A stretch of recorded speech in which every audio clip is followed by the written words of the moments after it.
Okay, good afternoon, everybody. Welcome to Cabinet this afternoon, and welcome to anybody who is watching at home. I'm going to ask my colleagues to introduce themselves. Firstly, I'm Peter Fox, Leader of the Council. Perhaps Phil. Councillor Phil Murphy, Cabinet Member for Resources. Bob Greenland, Deputy Leader, Enterprise, Leisure and Culture. Phil Hobson, Deputy Leader and Member for Community Development. Councillor Jeff Burrows, Cabinet Member for Social Care, Safeguarding and Health. Thank you all. Colleagues, I know Councillor Dimitri Petruni has given his apologies, but Roger, you're in his stead today. Would you like to introduce yourself, opposition leaders? Yeah, Councillor Roger Harris, standing in for Dimitri Petruni, who's the leader of the opposition group, Labour Group. Good afternoon, Leader. Simon Hoth, Leader of the Independent Group. Thanks very much. And any officers, if you contribute into the debate, could you introduce yourselves, please? We have a couple of apologies today. Firstly, Brian Jones. Brian has been suffering with his health a little lately, and he's not fit to come in today, so his apologies. And Liz Hackett-Payne has to be at another important meeting today, so she's not with us. Just the five of us today. Further apologies after we've recorded Dimitri's. Declarations of interest, please. Yes, Chair, I've got an interest in one of the applications to the Welsh Church Fund. It's personal and prejudicial, I shall leave the room. Okay, thank you. Phil, anybody, anything else? No? Okay, if you find anything, if any of us find anything as we go along, we declare it verbally and write it down on the proforma. Okay, so we're item 3, and that's consideration of reports from Select Committee. There aren't any forward, so we'll go straight into item 4, and that's to consider the following reports. And the first one is the discretionary housing payment policy. Councillor Hobson.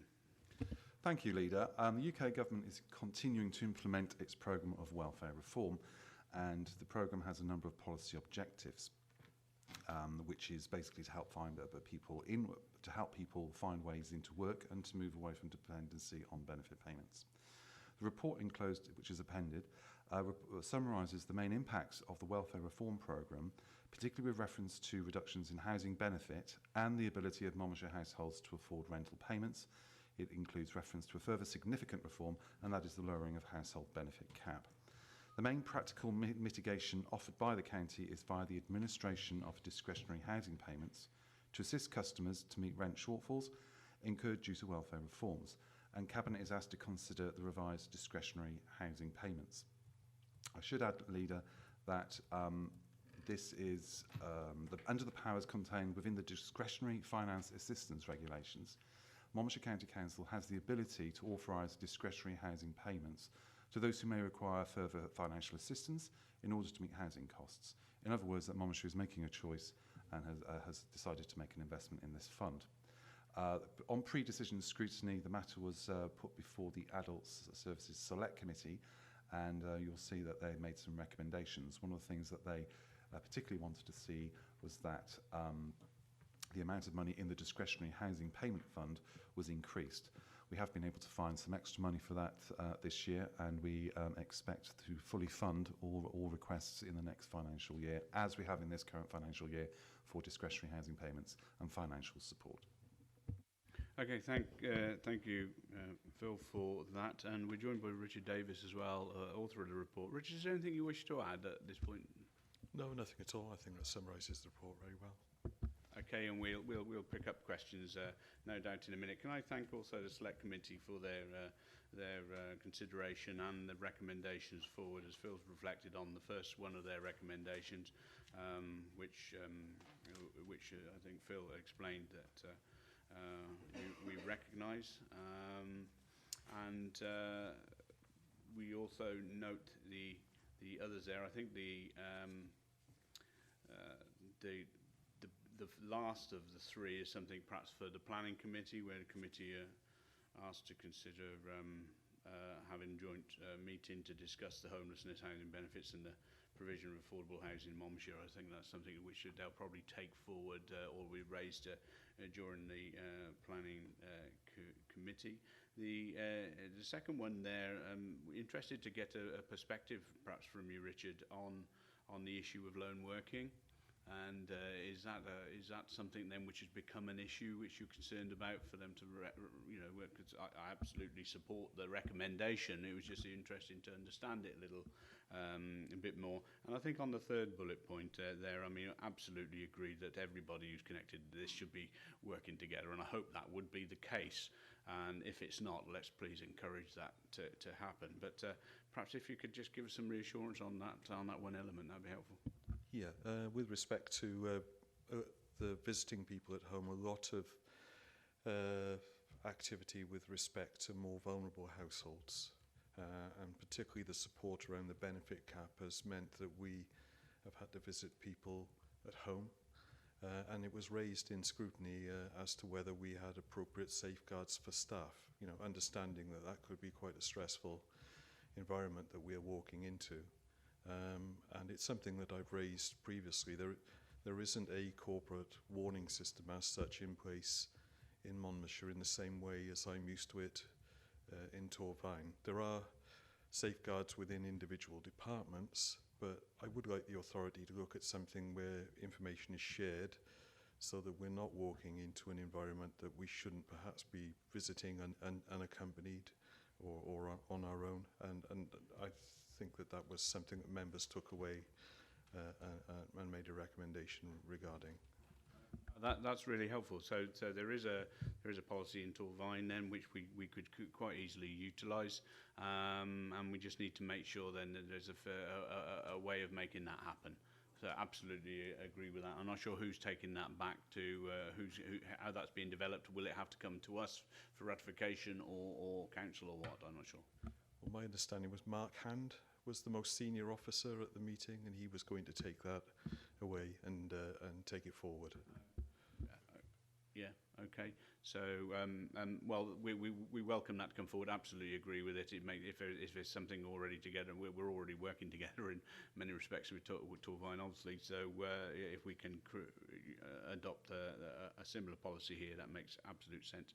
Phil, you want to come in? Yeah, thank you, Leader. And on that particular point, it's been discussed in the Health and Safety Working Group, so they're on it. I have to make sure it stays at the fore, but it was definitely discussed at the last meeting and the one before, if I remember rightly. While I'm on, it's interesting to note that a lot of authorities don't actually give their allocation out, and we've paid out everything that's been asked of us, and the extra 61,000 that we've put on top of our grant brings us up to slightly more than last year's level, doesn't it? So hopefully we'll have covered it all.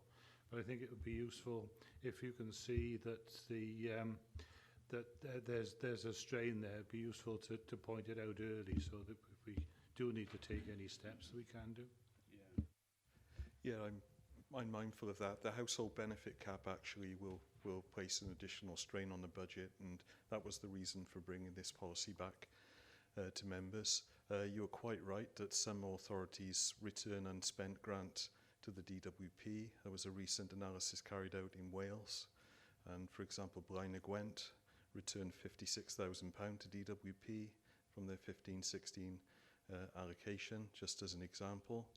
I think we've got a very good record in Monmouthshire of using our DHP budget and using it effectively. And one of the reasons we do it is because the consequences of people becoming homeless or children going into care are very costly to the authority, and a small investment via the DHP budget offsets a much larger cost to the authority. Is part of the, and I'm not picking on Blaenau Gwent at all, but is part of an authority's problem where they have to give money back? Is it because it's not been articulated well enough to the customers, our residents, to help them take up what maybe they're eligible for?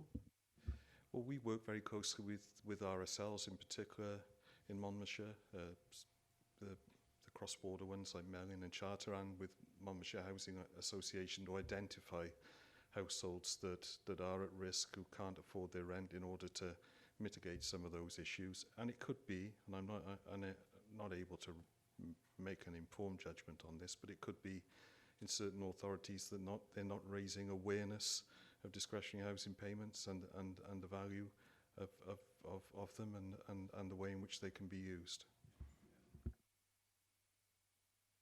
Yeah, just to reiterate really the point made by Councillor Murphy, that I note in 5.2 the report says that you forecast that the fund will be fully spent by the year end. In the same token, you're not actually saying that there is likely to be a shortfall, but as the select committee has, they have in fact suggested that we allocate more funds now. Rather than do that, I would like to see us in a position that if you feel that there is going to be a shortfall, you come back to us at an early stage so that we can review the situation. And I would actually suggest that that's included as one of the recommendations for the report, Leader. Yeah, I'm happy to comply with that. You know, we are, 7 months into the financial year at the moment. At the end of the last financial year, we came out slightly below the target in terms of what was spent, but we didn't have the significance of this change that we've got in the middle of this financial year around the benefit cap. Thanks, Richard. Any other colleagues? No? You'll come back later. Right, Roger? Thank you, Leader. Yeah, it's good to hear what Councillor Greenland's just said, and I think the whole report is indicative of when scrutiny works well, it really is doing the job that it's intended to do, and long may it continue, basically. I'm sure the Adult Select Committee will keep a close eye on this, but I say it's good to hear that the Cabinet is also going to keep a close eye on it. Thank you. Simon? Yeah, I just want to take us back to one of the points that the Select made about officers from the authority attending properties singly or unattended instead of being accompanied. We are 7 months in, and that must have been flagged up with the Select for whatever reasons. Is it that we're saying that a report will be forthcoming to Cabinet to look at this, i.e. health and safety? Is it not that we actually put this as an urgent matter to be looked at because we are only 7 months in? If we have it in place now, when the next new financial year comes in, we're all ready for it, aren't we? And I think it's so important, it's such an important matter, Cabinet. I would believe that I would work tirelessly to try and address that. There will be resource implications because that means you're doubling up on everything there, but that won't be every property. But I've got to say, who knows nowadays that some people do have a different attitude perhaps when an officer does attend a property, so it may be you've got to twos up on everything really in what you're doing here. So I think it should be given an urgent look at now, not waiting for a report to come in the next 2 or 3 months. If it's been flagged up within the meeting, I think it's urgent. Yes, thank you, Leader. Yeah, you're absolutely right, Simon, but it has got a little bit further than that. We've got all sorts of kit now. Connected workers schemes. We've got the social services bit of kit. There's evaluations going on, and just how we can utilise existing equipment to enable people to get that support within existing resources. I think the key message, as I hope, I obviously haven't, but hopefully relayed, that we would like to accelerate this. If there's an operational policy which is working well in Torvine that we can adopt, let's do it very quickly. And whatever the quickest route of doing that is, let's adopt that. You know, please. Comment as well, yeah, it's not just about protective equipment and devices, it's about sharing information between departments. And if we're aware that a customer has an offence with a gun, for example, a shotgun offence or something like that, or some kind of other criminal offence that would, or some kind of difficulty that they've experienced previously with the council, then it's as well that we have that reported and we're aware of it before we go into the address. No, absolutely, that absolutely makes sense, Richard. Right, I'll ask Phil to wind up. Yeah. Thank you, Leader. A few points. Just to remember that, obviously it's a discretionary fund, so it's a choice that we've made, and you've heard it's going up to £61,000 in this current financial year. The reason for that is, and why it's been so effectively used, is quite frankly because we have a very, very good working relationship with housing associations and registered social landlords who cover Monmouthshire. I mean, I can tell you housing officers speak to housing association opposite numbers every single day. I myself, make regular visits to meet with housing associations, and I do my next round in the early months of next year. Absolutely right about the recommendation, a new one on about the financial forecasting. I mean, we need to stay on top of this. And I totally agree with Councillor Howard about the urgent matter on loan visits. I mean, we've got some good practice from other places, but also maybe social services. What I would say, I'm just going to flag up one concern that I have got, and that is the third recommendation from the Select Committee, which recommends a joint meeting with the Planning Committee to consider the relationship between homelessness, housing benefits and the provision of affordable housing in Monmouthshire. I just don't think a meeting on its own is actually going to serve any purpose, because something needs to happen beyond that. Now, thankfully, we have here today Roger and Simon, who win the affordable housing inquiry. It may well be time, because we have the new LDP having to be reformed and looking at affordable housing as a more acute issue than it was when we looked at this in depth 8 years ago, was it maybe? 7, you're saying 6, oh, what, 6. It may well be the case on the back of that meeting, which I'll want to be at, it may be the case, Leader, that Select may want to look at the issue again in depth and update their previous line of inquiry. So that's just something I'm handing, and I mean, I don't know if Roger or Simon want to just come in on that. Okay, yeah, no, I think we agree. Roger, sorry, you want to come back? Yes, just going back on what Phil has just said. Mark Hand is obviously new here. He's got some very good ideas, and it won't do any harm to do what is down here to help progress what we want to do in any case. So I don't think it'll take up too much time, and it could be more beneficial than not doing it. Okay, thank you, Roger, and thank you, Richard. Right, I'm going to take us to the recommendations then, and they are in 2.1 to approve the discretionary housing payment policy, which is attached, and reaffirm the criteria for decision making. We didn't actually talk to that, but I'm sure we all agree that we reaffirm that commitment. And 2.2 to note the recommendations of the Adult Select Committee, as we noted in 4.19. All in favour of those two recommendations? Oh, sorry, and we wanted to add a recommendation as well that I'll do word this properly. If you feel that sorry, if you feel there's a shortfall. Yeah, if you feel there's a shortfall, and if you could alert us to that as early as possible, so that we can consider it. Something along those lines? Yep. Please. Okay. Right, okay, and all in favour of those three? Okay, thank you very much. Okay, and we move on to the Welsh Church Fund.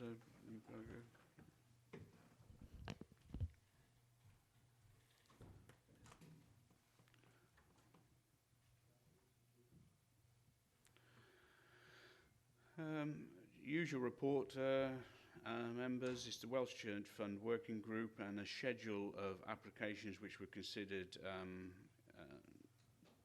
previously, and that schedule is laid out below. There are several applications which have been recommended for, well, rather refused, and others which have been deferred, requiring obviously further work.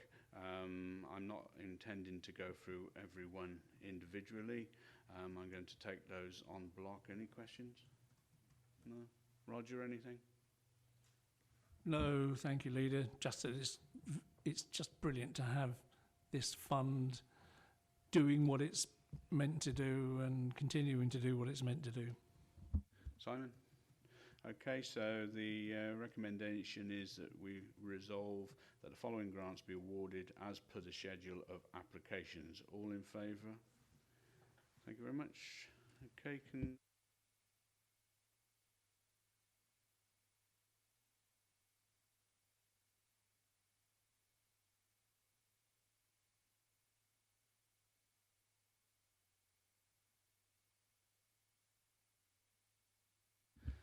Okay, we can't move on until you're back, Phil. Okay, so, excuse me. So we move on to the next item then, that's the medium-term financial plan and budget process for 2017-18 to 2020-21. Over to you. Yes, thank you, Leader. And as you say, this is highlighting the context within which the medium-term financial plan will be developed in that period, and agreeing the assumptions. Excuse me.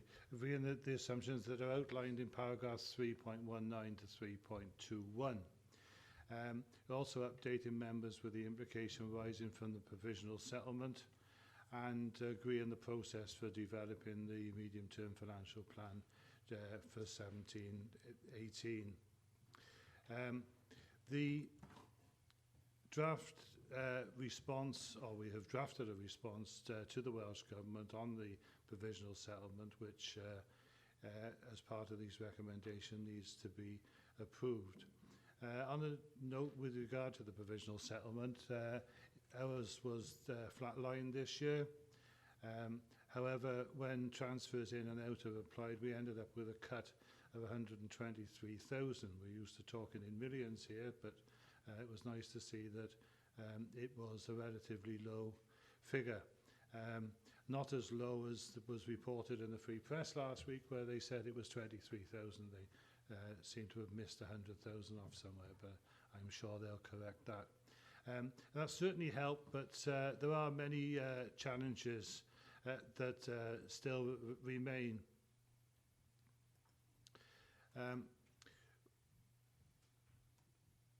With regard to the budget process outlined in paragraph 3.24, that needs to be adopted, including the member budget scrutiny and consultation that's conducted with select committees, and the consultation with the Public Businesses JAG Schools Budget Forum and the Equality and Diversity Group. We're currently looking at how we can improve on the way that that was done last year. Members will know that we've faced and will continue to face significant financial challenges, and over the last 4 years the Council has had to manage a reduction in service budgets of some 18.1 million.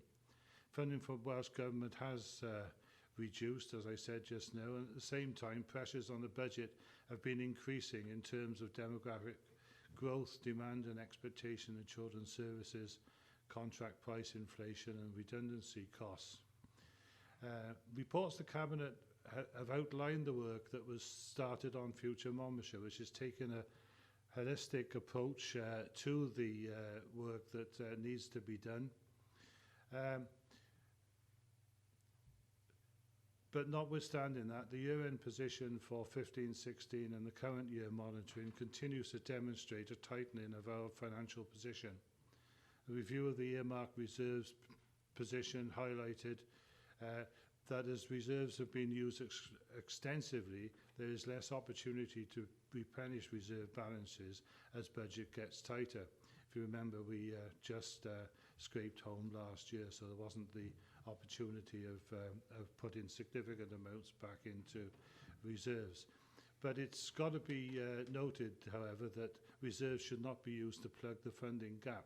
So we must be looking to other ways of taking significant levels of resource out of the budget, and that has been a massive achievement up to now. That I don't belittle the effect of having to continue to do it in the coming period. The mandate process to set in a budget has been largely successful up to now, but it's getting harder and has tended to rely on the same individuals and services each year rather than being proportionately spread across all of the service areas. So clearly there's still a need to set the annual budgets within our medium-term financial planning framework, but that will need to sit alongside the future Monmouthshire work that I mentioned earlier.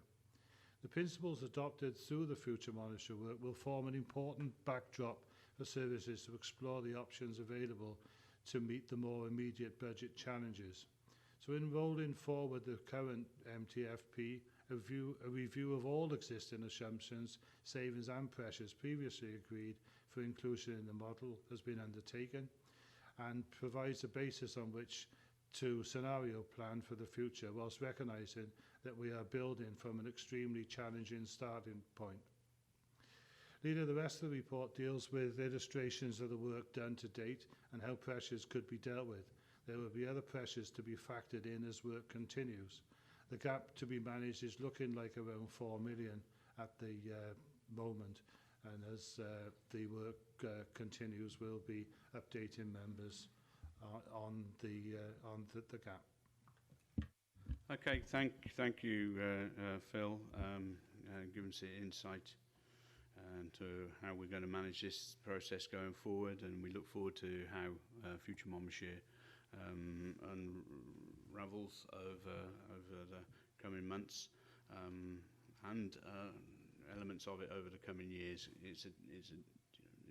Whilst we can be happier that we had a little bit better settlement this time than we've had in the past, it still leaves us firmly at the bottom of the pile from funding perspective of all the 22 local authorities. In the past, we've been able to say that we've had over £1,000 per person to deliver services. Now we're down below that. We're on 980 something pounds, I believe, now per person to deliver services, compared with many other areas that are still in the £1,500 per person. You know, that's still, even with a good settlement, that's still massively challenging to us. But I am pleased. There's been a lot of lobbying going on that the formula needs to recognise sparsity, and that is good that has levelled the playing field a tad from a percentage variance this year. It doesn't level the playing field at all, but from a percentage variance, because we saw these massive swings last year, didn't we, from rural authorities to urban authorities, where there was a massive disadvantage, and they had to put the rural stabilisation grant in to help underpin that. And so we're pleased that there is a level of floor funding put in here as well, so that those authorities like ourselves aren't going to feel quite such the level of pain as we might have done. So we now need to move forward. The medium-term financial plan assumptions are in there for budget build purposes, and we look forward then obviously to be coming back before Cabinet and Council with how work progresses. Colleagues, anybody wish to add further? No? Roger? Thanks, Leader. Yeah, it's interesting that you mentioned the settlement per head, and I've been here since 2004, and it's been mentioned every year. I really would like, somehow or other, to get a handle on why we've always been down the bottom of the pile. I think it would be good to have a review of that, so we can actually tell our electorate what it's all about. So if you could do that sometime, I'd be grateful. Now, the opposition's noticed the assumptions made, particularly council tax 3.95%. We remember the assumption last year of 4.95% that didn't quite work out that way. We also know that it's an election year next May, so we'll be keeping you on your toes throughout the next few months, and you know, where we can help, we certainly will, and where you don't need the help, we'll make sure you don't get it. Well, we always welcome support to help us get a levelled and balanced budget. So absolutely look forward to working closely with the opposition groups. We're all striving to get the very best for our residents. So, and I too, we would all like to understand why the formula disadvantages Monmouthshire so massively. And I'm sure there's a whole rationale behind that, and many times we're told that the formula can never be touched. It's so difficult to unpick it, but I was very pleased that they managed to do some adjustment to it or recognise sparsity, which has had this dramatic effect. It just shows how the addition of an element into a formula can suddenly have quite a significant effect. So there should be a way. It shouldn't be it shouldn't be too difficult to make sure the settlement is fair and recognises something that we've been talking about for many years, about the lack of money for rural isolation, sparsity, rural deprivation, all those elements. So perhaps we're heading toward a time where we can get a bit of a fairer settlement. But there we are where we are. Simon. Yeah, I don't want to elaborate too much on that last statement you made, Leader. I think the most important thing is for our constituents, we are a rural county. I think to deliver services within a rural county is very difficult, i.e. the cost of delivering them. And the isolation that we have within some of our communities is very difficult for our constituents. To live rural is very expensive now. I think even going and doing your weekly shops or filling your car up, providing leisure services within Monmouthshire for people to even use them, even though we retain them, is very expensive. You've got to get there. And a lot of people can't use them services because they can't afford to get there. So I think this looking at rural isolation within Cardiff Bay needs to be looked at even harder. And I think if you want to take everybody on board, we've got 90,000. I think we have to bring 90,000 in on board, and I think I've got to take my hat off that. We're still delivering what we can. I see there's a round of community engagement events with local bodies very soon. Reality will have to set in. If we want to keep some services and deliver them, we'll have to all work together to do that. But as I say, we are rural and we'll always be rural. We ain't going to change to a city. And I just wish perhaps sometimes I'd changed over with some of them councillors who live in them cities and let them come and have 12 months with us, and we'll have 12 months there and see how easy it is perhaps to operate. Services must be quite energising perhaps to sit in with one of the larger establishments and go through what they have to go through in 12 months. Thanks, thanks, Simon. Yeah, it would be a challenge. I'm not underestimating the huge challenges in the urban sector. I mean, they're a different set of pressures, and I wouldn't want some of theirs either. But it'd be good to get some of these elements certainly recognised. And the Rural Forum, where the bulk of authorities tend to suffer in this regard, have made quite a strong lobby for the need for the formula to be changed. We'll keep up the work on that. Joy or Peter, is either of you wish to add anything to the report? No? Okay. So, colleagues, then I'll take us back to the recommendations. Just scroll back there.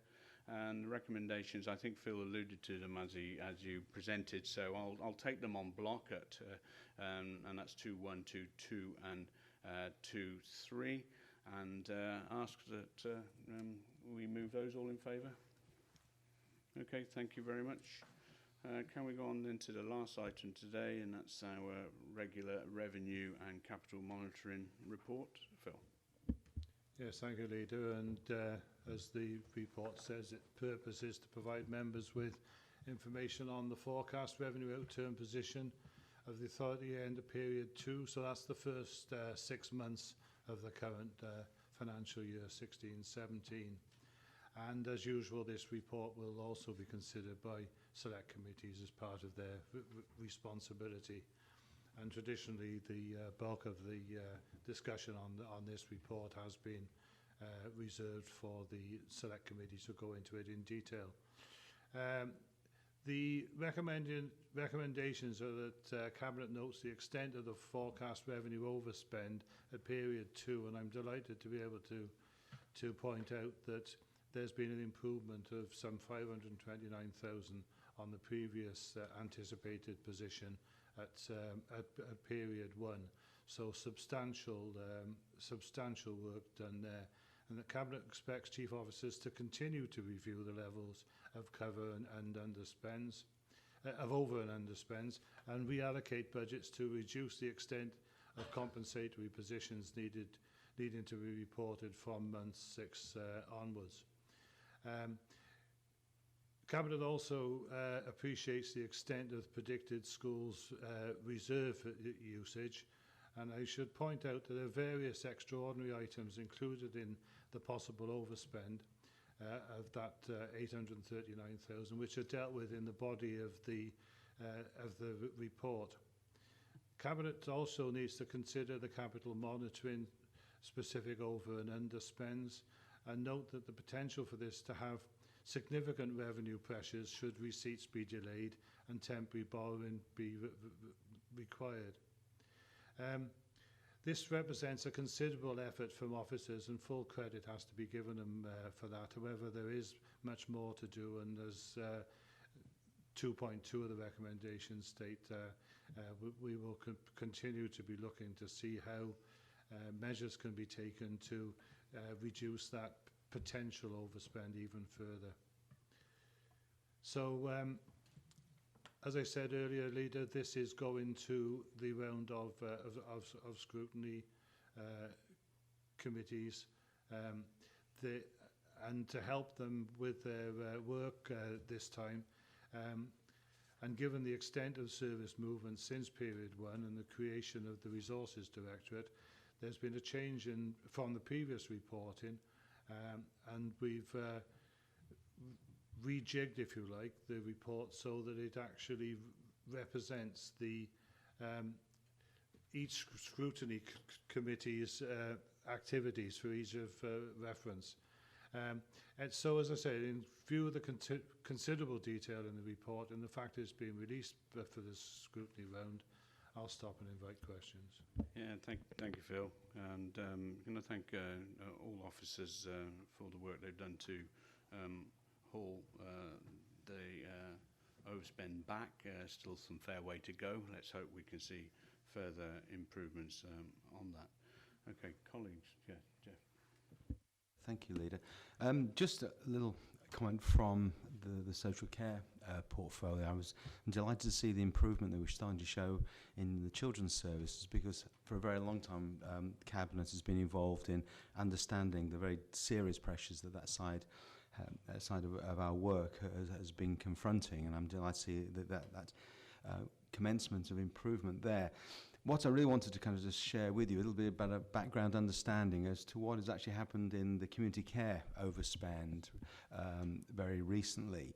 And this is specifically relating to individuals that are actually in residential care. Now, we have no knowledge or understanding of individuals who present themselves privately into the residential care facility, but they obviously have asset thresholds, and once they drift below the 25,000, they automatically then present. And normally what we've seen is the odd one who's come on our radar. I think we've had 12 almost simultaneously present, which is obviously kind of confronting us with something of a challenge. We're working through that. We have to be mindful that if that threshold increases nationally, then that pressure will only increase. But it is something that I just wanted to flag up, that it just happened on our horizon, and it's just something we're managing through. Thank you, Leader. Yeah, thank you for that update, Jeff. Yeah, it is pleasing to notice that improvement. So thanks for highlighting that. Okay, Roger. Okay, Simon. Okay, thanks very much. And obviously it'll go around selects, and we'll pick up. They'll consider things as they go. So I'm going to move the recommendations on block, as Phil has alluded to them in his preamble. Can I ask that we approve those, please? All in favour? Thank you very much. Okay, well, thank you very much, everybody. That brings us to the end of the meeting today. Quite a short and sharp one, but very important all as well. Okay, thank you.